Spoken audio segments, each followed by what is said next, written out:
Bonjour à tous et bienvenue sur la chaîne de Nanto, le Gobelin Noble. Aujourd'hui on se retrouve sur le numéro 59.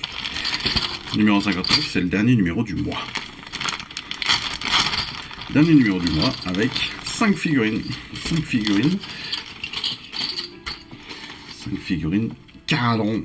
Voilà, les foudroyeurs Grunstock. Figurine un petit peu ancienne, mais une figurine de 2017. C'est assez rare de le dire, mais habituellement on était plutôt sur du 2019, 2022, 23. Peut-être pas 23, mais voilà. 2017, on est quand même sur des figurines qui commencent un petit peu à être vieillottes sur le principe, même si quand on regarde les sculptures, bon, on est encore tout à fait d'actualité, il n'y a aucun souci là-dessus. Mais il y a peut-être moins de détails sur certains éléments que sur des figurines qu'on pourrait avoir d'aujourd'hui, même en Caradron. Alors, bon, on va passer assez vite sur les figurines, qui sont très très jolies, hein, mais qui encore une fois ne me parlent pas. Ouais, elles veulent pas me parler. Je sais pas ce qu'elles ont, elles m'aiment pas. Ou c'est l'inverse. Mais c'est vrai que j'ai du mal, je le dis à chaque fois, mais les Caradron, c'est pas mon délire, donc je vais les monter, parce que j'aime bien monter les figurines, mais c'est pas les figurines que je vais peindre. Donc, attendez-vous à ce qu'elles soient potentiellement sur le bon coin rapidement. Ah là là, ça j'aime pas. J'aime pas quand une fascicule se tient à lui-même. Donc on va découvrir les royaumes de la lumière, une histoire brillante, l'histoire de Ish, L'histoire de Ish est imprégnée de grandeur, mais aussi d'une arrogance débridée. Les forces qui ont porté son peuple au pinacle sont les mêmes qui l'ont mené au bord de la destruction. De l'âge limite à celui de Sigmar, le royaume a été déchiré par des guerres sanglantes contre des menaces intérieures comme extérieures. Tyrion et Teclis, qui se réveillent dans le royaume de Ish.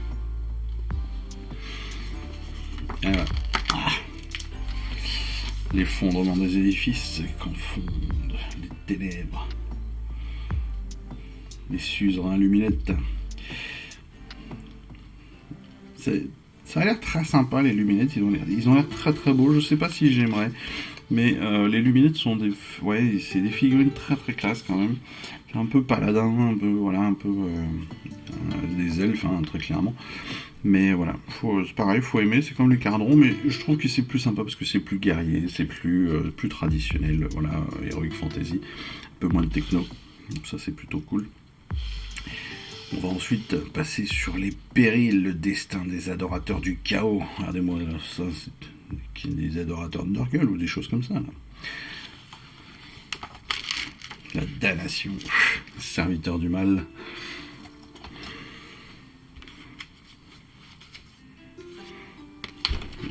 Que j'aime pas, c'est ça. C'est quand votre fascicule, les pages du fascicule sont collées l'une à l'autre. Ça j'aime pas.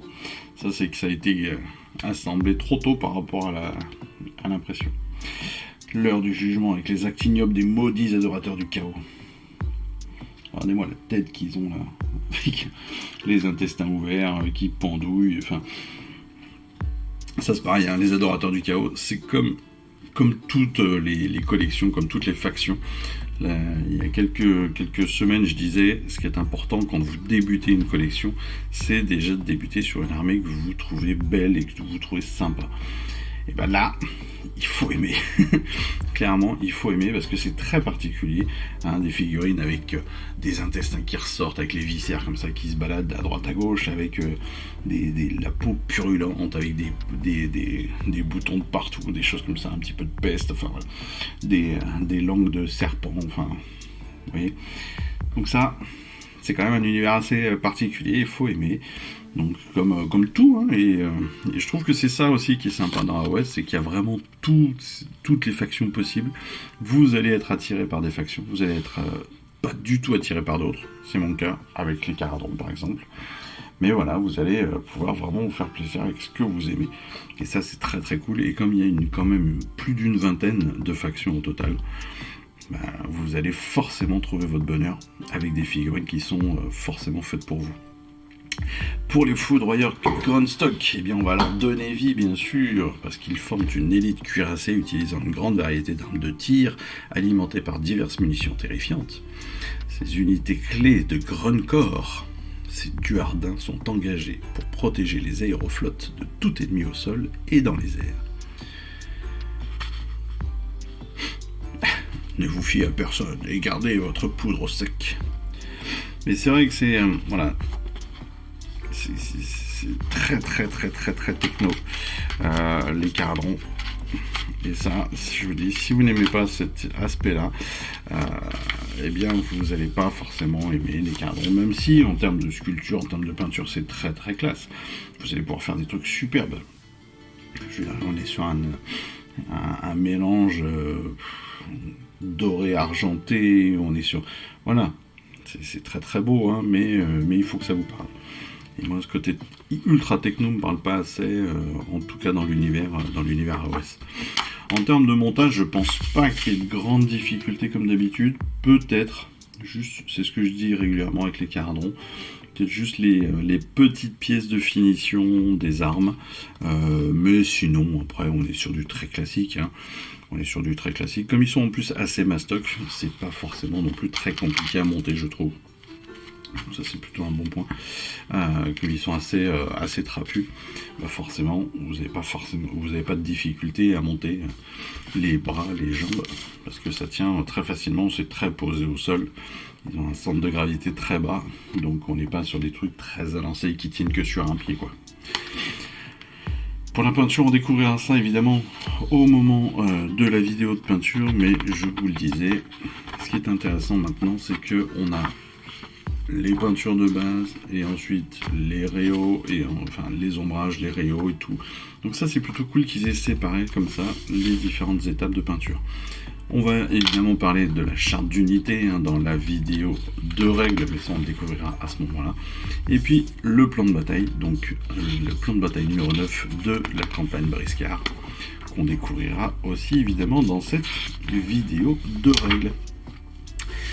On nous rappelle bien sûr que l'on va bientôt utiliser notre nouveau tapis pour ceux qui le pourront, parce que là mine de rien on a 4 tapis l'un à côté de l'autre, ça commence à faire une belle surface de jeu, mais aussi une belle surface de table à avoir. Donc ça c'est un peu problématique, mais c'est ce qui fait que le jeu devient de plus en plus intéressant, parce que les mouvements deviennent de plus en plus intéressants et de plus en plus tactiques aussi. L'utilisation des décors eux aussi vont devenir de plus en plus tactiques, et ça c'est très important, et ça c'est très cool aussi. Donc il va falloir en profiter. Et puis on découvre nos 2 prochains numéros, et là on est sur le Gargant Grand Gousier, ce géant qui est superbe, qui est vraiment très beau je trouve. En plus il y a plusieurs options de montage si je me trompe pas, donc pas forcément pour faire un grand gousier, mais pour faire des géants. Donc là-dessus, il va falloir se faire plaisir. On va, sur la peinture par contre, avoir des possibilités de peinture complètement folles. Si on regarde là, ils lui ont mis... Il a un tatouage. Je ne sais pas s'il est inscrit directement dans sa chair, ou est-ce que c'est du freehand, donc du dessin à la main, mais voilà, ça laisse une possibilité extraordinaire. Au niveau des tissus, là vous voyez qu'eux ils ont fait des décorations comme ça, parce que c'est des réutilisations de tissus. Donc ça aussi, on va pouvoir vraiment se faire plaisir. Mais il y a un petit peu de tout là-dessus, et c'est ça qui est cool, c'est que vous avez des poils avec sa barbe, vous avez de la peau, vous avez des tissus de différentes textures techniquement, donc vous allez pouvoir vous amuser avec. On a des trucs sur lesquels on va pouvoir faire du freehand, sur lesquels on va pouvoir faire des vrais décors, des trucs à la main pour les plus aventureux.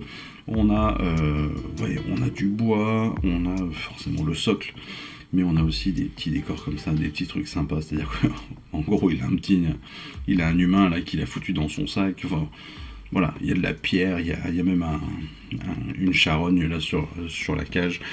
Enfin voilà, je pense qu'en termes de peinture là, on va vraiment pouvoir se faire plaisir. En termes de montage aussi, ça va être sympa. Et je crois vraiment qu'il y a plusieurs possibilités de montage. Je vais aller vérifier très rapidement.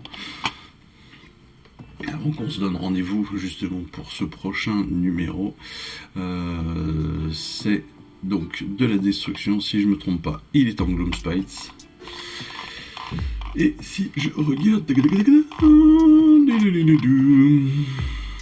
Alors, comme d'habitude, je suis sur buildinstructions.com et en effet, des gargants. Ah, il n'y a pas le montage, tiens, il n'y a pas la truc de montage, ça c'est assez rare. Où est-ce qu'ils sont? Peut-être en fils de Behemoth? C'est possible, c'est possible. C'est bizarre qu'on n'ait pas du tout les gangousiers. Sons of Behemoth. Il est un... Eh oui, c'est peut-être un Man Crusher en fait. Un gargant de grande gousier. Je regarde les différents... Oui, c'est ça. Il est aussi en Sons of Behemoth. Parce que là, en fait, il va être utilisé normalement, si je ne me trompe pas, en tant que Gloomspite. Donc c'est une alliance, on va dire.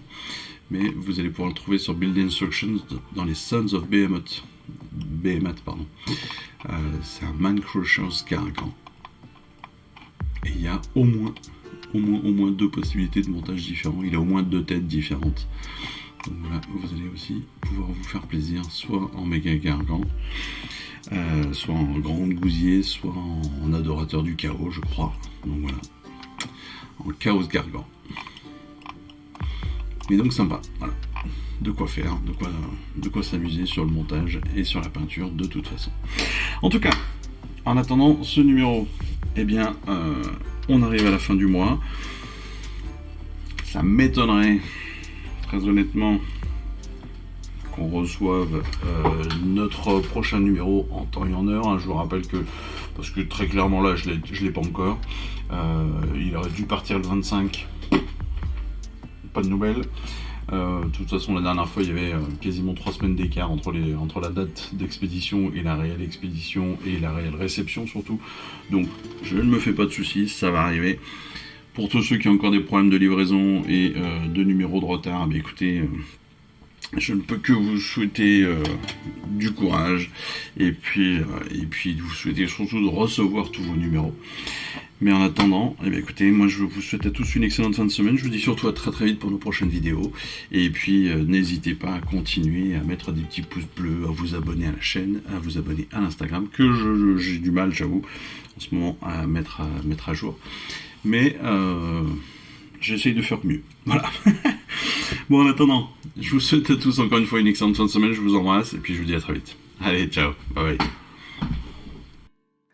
Je vous remercie d'avoir suivi cette vidéo. Si ça vous a plu, eh bien abonnez-vous, lâchez un petit like et un commentaire et suivez-moi sur Instagram où je poste régulièrement des photos de mes dernières réalisations et dernières peintures.